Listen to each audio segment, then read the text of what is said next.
নমস্কার। আজ কথা বলবো দশাবতার নিয়ে। এই দশাবতারের নিয়ে অনেকের অনেক ভুল ধারণা আছে এবং অনেকেই মনে করেন এই দশাবতার তত্ত্বটি একটা গাঁজাখুরি গল্প। এবং শুধু তাই নয়, এই সনাতন ধর্মের পিছনে বিশাল বিজ্ঞান লুকিয়ে আছে, সেটিও আমরা অনেকে জানি না। আজকে কথা বলবো এই বিজ্ঞানের সঙ্গে এই ধর্মের মিল কোথায়। সঙ্গে রয়েছেন শ্রী জ্যোতিপ্রকাশ চক্রবর্তী মহাশয়। নমস্কার। আচ্ছা, এই দশাবতার যে জায়গাটা, এই দশাবতার সম্পর্কে যে বলে বিজ্ঞানের সঙ্গে মিল আছে, কিরকম মিল আছে? আমার তো মনে হয় লোকে বলে যে বিজ্ঞানের সঙ্গে ধর্মের মিল নেই, না আছো বলছে এটাই আমরা বলি, কিন্তু সাধারণভাবে লোকে কি বলে যে বিজ্ঞান আলাদা আর ধর্মটা আলাদা। এখন একটা নতুন চালু হয়েছে কথা, ধর্মের সঙ্গে রাজনীতি মেলাবে না ইত্যাদি ইত্যাদি। কিন্তু আমরা তো মনে করি যে মানুষের জীবনটাই হচ্ছে ধর্ম। জীবনে যা কিছু করি, যা কিছু করব, সবটাই ধর্মের মাধ্যমে হয়। আর অচেতন বস্তুরও ধর্ম আছে। যেমন জলের একটা ধর্ম আছে, তো অচেতন বস্তু, তারও তো ধর্ম আছে। উপর থেকে নিচে পড়া, নিচে থেকে উপরে জল কোনদিন যায় না। তাহলে ধর্ম সকলের আছে, ধর্মটা কে কিরকম ভাবে নেবে সেটা হচ্ছে সবচেয়ে বড় কথা। অর্থাৎ ধর্ম মানে কি? ধর্ম মানে আমরা এখন ব্যাপার হচ্ছে কি, যে বেশিরভাগ লোক আমাদের যে পঠন পাঠন ব্যবস্থাটা ইংরেজির মাধ্যমে পঠন পাঠন, এবং এটা ট্রেন্ড হয়ে গেছে। এই যে ট্রেন্ড শব্দ বলুন, কি হয়েছে না, ইংরেজি থেকে বাংলা করুন, আমাদের প্রাচীন শাস্ত্র যা আছে ওটা কোনো কিছু না, ওটা সব বাজে হয়ে গেছে, এরকম ধরনের একটা মানুষের মনে ধারণা তৈরি হয়েছে। সেই জন্যই মনে হয়েছে যে এটা ঠিক না।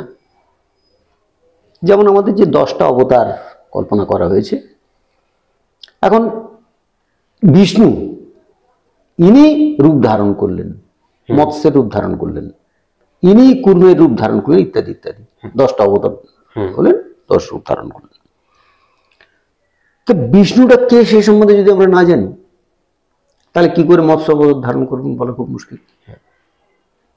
যেমন খুব সম্ভব একদিন বলেছিলাম যে এই যে ত্রিপাদ ভূমির ব্যাপারটা, আসলে বলি কে, অনেকে বলে প্রতারণা করতে, যাই হোক যেভাবে বলে, আমাদের বামন অবতার এসে যে ব্যাপারটা হয়েছিল, এটা পরে আবার আলোচনা করছি। এই যে কি করে ধারণ করলেন, তাই না? তো একটা যদি বলা যায় যে অমুককে অমুক আচ্ছন্ন করে রেখেছে, তার মানে সে আষ্টে পৃষ্ঠে জড়িয়ে ধরে রেখেছে তা তো নয়, তার ভাবটা তার মধ্যে প্রকট হয়েছে। যেমন রামকৃষ্ণ, তিনি বিবেকানন্দকে আচ্ছন্ন করে রেখেছিলেন। যেখানে গিয়েছিলেন, ফরেনে গিয়েছেন, সেখানেও দেখতে পাচ্ছেন যে বিবেকানন্দ, তাই না? বিবেকানন্দ রামকৃষ্ণকে দেখতে পাচ্ছেন, উনি একটা জল খেতে যাচ্ছেন, তার মধ্যেও দেখতে পাচ্ছেন যেন রামকৃষ্ণ রয়েছে, ইত্যাদি ব্যাপারটা। তাহলে এই যে মোহে একটা আচ্ছন্ন হয়ে থাকে বা যে কোনো ভাবে আচ্ছন্ন হয়ে থাকে, এটাও একটা ব্যাপার। এই তাহলে যে আমাদের যে বিষ্ণু বলা হচ্ছে, যাকে বিষ্ণু অর্থাৎ কে, সেটা জানতে হবে। তো বি শব্দের অর্থ বিশেষ হয়, বিশেষভাবে স্ন প্রত্যয় যখন হয়, এই স্ন প্রত্যয় হলে কি হয়, অপত্য ইত্যাদি বোঝায়। যেমন রামের দশরথের সঙ্গে স্ন প্রত্যয় যোগ করে দাশরথ হয়েছে, অর্থাৎ দাশরথের পুত্র।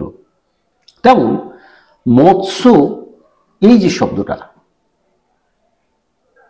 তার আগে যদি বিষ্ণু, যেমন এই যে বিশেষ রূপে, এই দশাবতার তত্ত্বের সঙ্গে ডারউইনের যে বিবর্তনবাদের তত্ত্ব, তার মিল কোথায়, সেই বিষয়ে যে কথা হবে। চলুন শুরু করা যাক আজকের পর্ব। আচ্ছন্ন করে থাকা, এটি ব্যাপার হচ্ছে।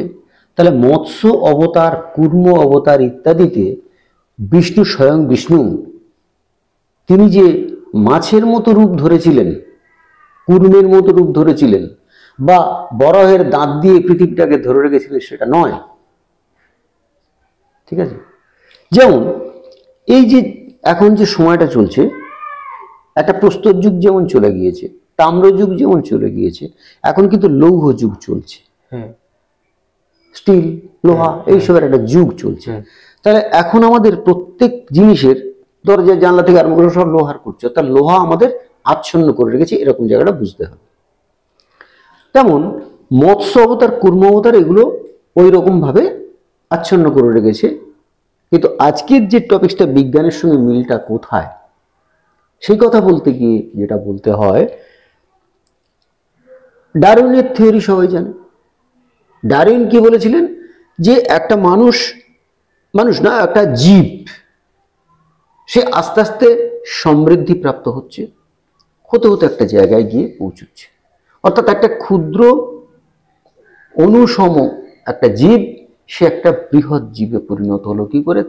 ডারউইন সেটাই বলেছেন, যেটাকে ক্রমবিবর্তমান এরকম একটা ব্যাপার উনি বলে গিয়েছেন, তাই তো? আজকে আমাদের যে মৎস্য অবতার থেকে আরম্ভ হচ্ছে, মৎস্য কোথায়? জলে। তো পৃথিবীর যখন সৃষ্টি হলো, তো পৃথিবী তো হাজার হাজার বছর ধরে আস্তে আস্তে আস্তে আস্তে উপরের স্তরটা ওই দুধের স্বরের মতো ইত্যাদি ইত্যাদি শক্ত হয়ে গেল। তারপরে এখানে যে জলের সৃষ্টি হলো, এই জলের সৃষ্টি হওয়ার বিগ ব্যাং থিওরি যারা দেখেছে বুঝবে, জলটা আগে সৃষ্টি হলো জলে, তখন প্রাণের সৃষ্টি হয়নি। সেই জলে তাহলে কি হবে? মৎস্য, জলের মৎস্য তৈরি হলো। ঠিক। তাহলে প্রথম আমাদের যে বলা হয়েছে সৃষ্টির প্রথম কে হলো? তাহলে মৎস্য। এই মৎস্যের পরে আস্তে আস্তে তাদের বিবর্তন বলি যাই বলি, সেটাকে করে তারপরের অবতার কুর্ম হলো। অর্থাৎ এককোষী মৎস্য যেটা আমরা প্রথমে পাচ্ছি, সেখান থেকে উন্নত হয়ে খোলসযুক্ত হয়ে, অর্থাৎ আস্তে আস্তে শক্ত হয়ে যাচ্ছে, হয়ে গিয়ে কুর্ম হলো। সেই জন্য বলা হচ্ছে দ্বিতীয় অবতার কুর্ম। অর্থাৎ ফার্স্ট এরাতে প্রথম একদম সৃষ্টি হলো জলে, জলের পরে কুর্ম কি করে? জলে আর ডাঙায় বসে চলে বেড়ায়। তাহলে সেখান থেকে জল থেকে ডাঙায় উঠলো, কিন্তু সে জলেও যেতে পারছে, যেমন সাবলীল, আবার মাটিতেও তেমন সাবলীল হয়ে গেল। সেই জন্য দ্বিতীয় অবতার বলা হয়েছে কুর্ম। এই কুর্মের পরে আসছে বরাহ, আর একটু উন্নত হলো, জল কাদা ঘেটে বেড়ায়, কিন্তু জলে আর যায় না, জলে পুরোপুরি থাকে না, এখানেই বাস করে, এবং আরো শক্ত সামর্থ্য একটা তৈরি হলো। তাহলে এই বিবর্তনের বাদে বরাহ হলো 3 নম্বর। বরাহর পরে কি আসছে আমরা? নৃসিংহ অবতার, তাই তো? নৃসিংহ অবতারকে যদি আমরা দেখি, দেখবো মুখটা তার সিংহের মতো, আর দেহটা কিন্তু মানবের মতো। তো এর আগের দিন মনে হয় বলেছিলাম যে পুরাণ বুঝতে গেলে আমাদের অন্যান্য শাস্ত্র বা অন্যান্য জায়গায় জ্ঞান না থাকলে পুরাণ বুঝলে হবে না, বোঝা যাবে না, মানে যাবে না আর কি, ভুল ব্যাখ্যা হবে। এখানে যে ছবিটা আমাদের কাছে ফুটে ওঠে, একটা সিংহের, মানে মানুষের মতো বডি আর সিংহের মুখ, ব্যাপারটা তা নয়। ব্যাপারটা এখানে বুঝতে হবে যে মানুষ হলো, মানুষের মতো দেহ আস্তে আস্তে তৈরি হলো, কিন্তু তার ব্রেনটা রইল সিংহের মতো, এবং নৃশংসতা, তার মানে নৃশংসতা তার মধ্যে থাকলো। যেমন বাঘ সিংহ নৃসিংহভাবে একটা খুন করতে পারে, তেমন মানুষের ব্রেনটা তখন এমন পর্যায়ে ছিল যে ইচ্ছা করলে যাকে তাকে মারছে, মেরে ধরে দিচ্ছে। অর্থাৎ মানবতা বোধটা তার মধ্যে আসেনি, বডি তো এমনি আমাদের বলা হয় কি, জীববৃত্তি আর বুদ্ধিবৃত্তি মিলে তো মানুষ। তা তখন বুদ্ধিবৃত্তির থেকে জীববৃত্তিটাই প্রবল ছিল, এবং সেটা পশুবৃত্তি ছিল বেশি। সেই জন্যই মাথাটা সিংহের মাথা দেওয়া হয়েছে। এখন সিংহের মাথা দেওয়া হলে বাঘের মাথা দেওয়া যেতে পারতো। যে সিংহ যে রাজা, 1 নম্বর সিংহ রাজা, অর্থাৎ শ্রেষ্ঠ পশুদের মধ্যে। আবার কি, বাঘ যেমন যখন তখন যাকে তাকে মারে, সিংহ কিন্তু তখন মারে না। খাদ্যাভাব দেখা দিলে, খাদ্যের প্রয়োজন দেখা দিলে তাকে জন্তুকে মারে।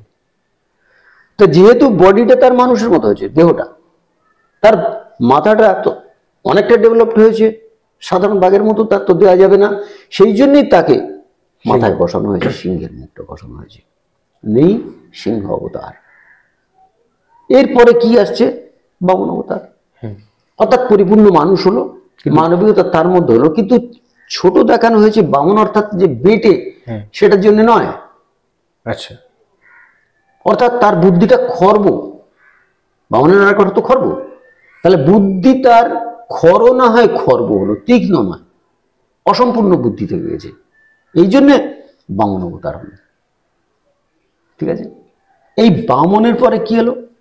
পরশুরাম এলেন। তো পরশুরাম কি করছেন? যা কিছু খারাপ দেখছেন, ক্ষত্রিয় নিধন করেছিলেন 17 বার বলা হয় যে। তো ক্ষত্রিয় মানে কি?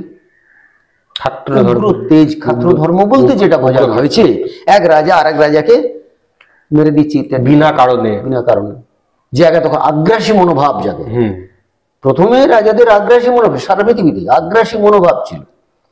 তাহলে সেইখানে বামন অবতারে যেটা হলো, তারপরে সেই অবতারে বামন অবতার রয়ে গেল, মানে আগ্রাসী মনোভাব তখন তার মধ্যে রয়ে গেছে, সেই জন্য সে বামন। অর্থাৎ তার মধ্যে সাম্যবাদ আসেনি, তার মধ্যে মানবতা ততটা আসেনি, সেই জন্য বামন অবতার। আর বামন অবতারের পরে কি হচ্ছে? বলছিলাম পরশুরাম বলছিলাম। তো পরশুরামে কি হলো?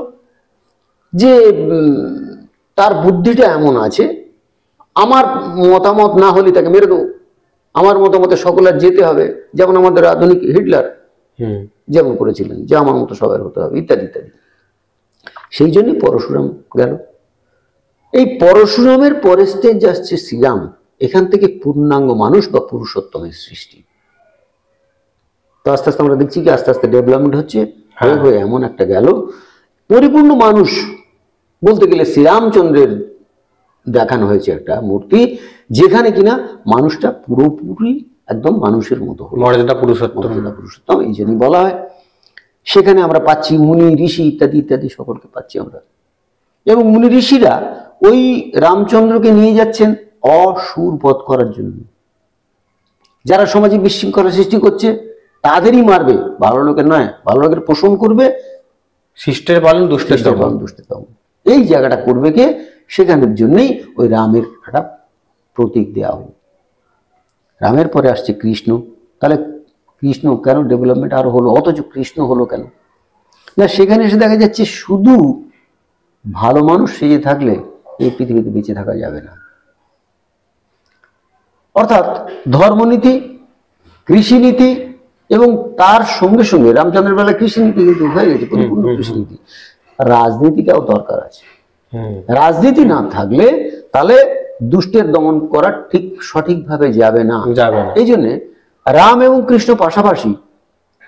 আমরা মহাভারত পড়লে কতটা রামায়ণ পড়লে কতটা মহাভারতের খুব ডিফারেন্সটা খুব কম।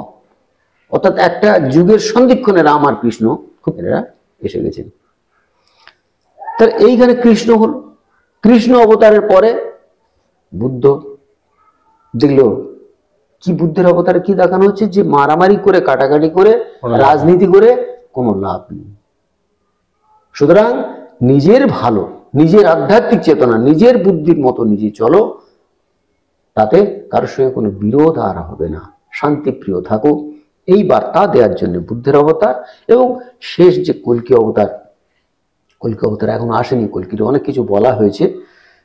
তো এই যে জায়গাটা হলো, তাহলে একটা মৎস্য থেকে আরম্ভ করে কল্কি পর্যন্ত এই যে 10টা স্টেজ বলা হয়েছে, 10টা স্টেজ, এই যুগ পাল্টাচ্ছে এবং মানুষ কিভাবে কিভাবে পাল্টে যাচ্ছে, এটা যদি আমরা ধর্মের ভিত্তিতে যাই এটা। আর ডারউইনের মতে গেলে, ডারউইন সেই বলছেন জলজ উদ্ভিদ থেকে আস্তে আস্তে একটা বৃহৎ হাতি বা তিমি মাছ ইত্যাদি ইত্যাদি যেগুলো হলো। উনি আরেকটা জিনিস দেখিয়েছেন, একটা জলের জীব আর একটা স্থলের জীব দেখিয়েছেন। আর আমাদের পুজো তজ্জতে এই জন্য দুটো জিনিস না, একটা তো জলের ব্যাপার থাকছে, জল ছাড়া আমাদের পুজো হয় না, আর মাটির ব্যাপার, আর একটা থাকছে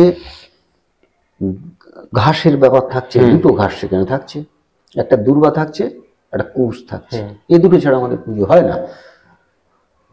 ভালো করে লক্ষ্য করলে দেখা যাবে যে শ্রাদ্ধের কাজে যে দুর্বাটা ব্যবহার করা হয়, তার মাঝখানে ওটা কোকটা তুলে দেয়া। কেন না? ফার্টিলাইজের ক্ষমতাটাকে বন্ধ করা হয়, যে মারা গেলে তার কোকটার ফার্টিলাইজ করা সম্ভব নয়, সেই জন্য ওটাকে তুলে দেয়া হয়। এখন এই দুর্বাটা কে স্ত্রী রূপে এবং কুশটাকে পুরুষ রূপে কল্পনা করা হয়েছে। আমাদের সেটা অবশ্য সেটা একটা আলোচনা করব। তাহলে বোঝা গেল যে তাহলে ডারউইনের থিওরি পুরোপুরি বিজ্ঞানের থিওরি, যেটা সারা বিশ্ব মান্যতা দেয়, তার সঙ্গে আমাদের এই দশবতার স্তোত্রের অসুবিধা কিছু নেই, মান্যতা সবই আছে। কিন্তু আমাদের একটা মানে এখনকার লোকেদের, বিশেষ করে ভারতীয়দের একটা ব্যাপার হয়ে গিয়েছে যে বাইরের দেশ থেকে যখন না ঘুরে আসবে তখন সেটা স্বীকৃত পায় না। স্বীকৃতি পায় না। রবীন্দ্রনাথ নোবেল না পেলে, নোবেল পুরস্কার না পেলে রবি ঠাকুরই থাকতেন, বিশ্বকবি আর বলতো কিনা সন্দেহ হয়েছে, ঠিক একদমই তাই। তাহলে সুতরাং বিজ্ঞানের সঙ্গে ব্যাপারটা মোটামুটি বুঝে আমরা আশা করি আপনারাও বুঝে গেছেন, কারণ দশবতার তত্ত্বের সঙ্গে এই যে এটা খুব সুন্দরভাবে ডারউইনের তত্ত্ব যে পাওয়া যায়, হয়তো ভিডিওর পরে অনেকেই অনেক রকম বলবেন, না ওটা অনেক ওগুলো কল্পনায় তো কল্প বিজ্ঞান থেকে তো বাস্তবতা রূপ নেয় বিজ্ঞানের সৃষ্টি। কারণ কল্পনা না করলে, ধারণা না করলে তো বাস্তবে রূপ পায় না। তো যাই হোক, প্রত্যেকে নিজেদের মতো করে আলোচনা মানে চিন্তা ভাবনা করবেন বিষয়টি নিয়ে, এবং আরো এরকম অনেক বিষয় আছে আপনারা আমাদের সাজেশনও দিতে পারেন যে কি বিষয়ে ভিডিও করব, কারণ আপনাদের জন্যই সবকিছু। এবং জ্ঞান নয়ন আপনাদের চিন্তা ভাবনাকে মানে আরো যাতে ডেভেলপ করে, এবং যাতে আপনারা নিজেদের উন্নতির জন্য ভাবতে পারেন, নিজেদের পরিবারের উন্নতি, নিজের সামাজিক উন্নতি, নিজের আধ্যাত্মিক উন্নতি যেহেতু ভাবতে পারেন, তার জন্য জ্ঞান নয়। এই দশাবতার নিয়ে আমরা সিরিজ করছি, সঙ্গে থাকবেন। পরপর এই 10টি অবতারের ব্যাখ্যা নিয়ে আমরা আসবো পরবর্তী সময়। ভালো থাকবেন, সুস্থ থাকবেন। নমস্কার। নমস্কার।